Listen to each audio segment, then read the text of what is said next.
but that it is best understood by analogy with music. Because music, as an art form, is essentially playful. We say you play the piano. You don't work the piano. Why? Music differs from, say, travel. When you travel, you are trying to get somewhere. And of course, we, because being a very compulsive and purposive culture, are busy getting everywhere faster and faster and faster till we eliminate the distance between places. I mean, with the modern jet travel, you can arrive almost instantaneously. What happens as a result of that is that the two ends of your journey become the same place. So you eliminate the distance and you eliminate the journey. Because the fun of the journey is to travel, not to obliterate traveling. So then,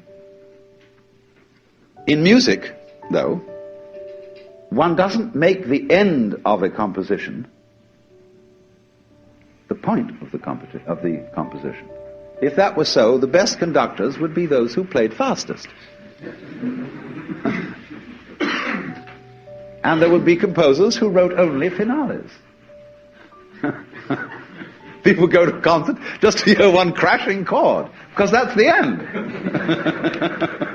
Same way in dancing. You don't aim at a particular spot in the room. That's where you should arrive. The whole point of the dancing is the dance. Now, but we don't see that as something brought by our education into our everyday conduct. We've got a system of schooling which gives a completely different impression. It's all graded.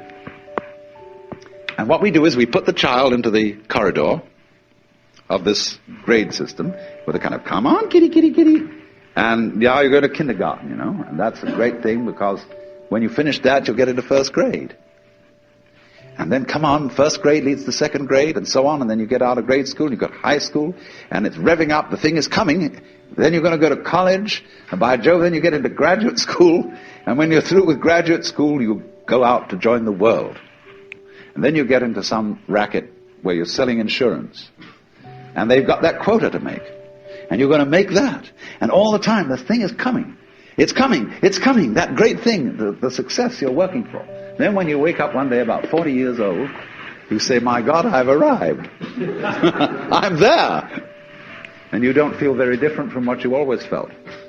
And there's a slight letdown because you feel there's a hoax. And there was a hoax. A dreadful hoax. They made you miss everything by expectation. Look at the people who live to retire and put those savings away. And then when they're 65, they don't have any energy left, they're more or less impotent, and they go and rot in an old people's, senior citizens community. Because we've simply cheated ourselves the whole way down the line. We thought of life by analogy with a journey, with a pilgrimage, which had a serious purpose at the end, and the thing was to get to that end. Success or whatever it is, or maybe heaven after you're dead. But we missed the point the whole way along.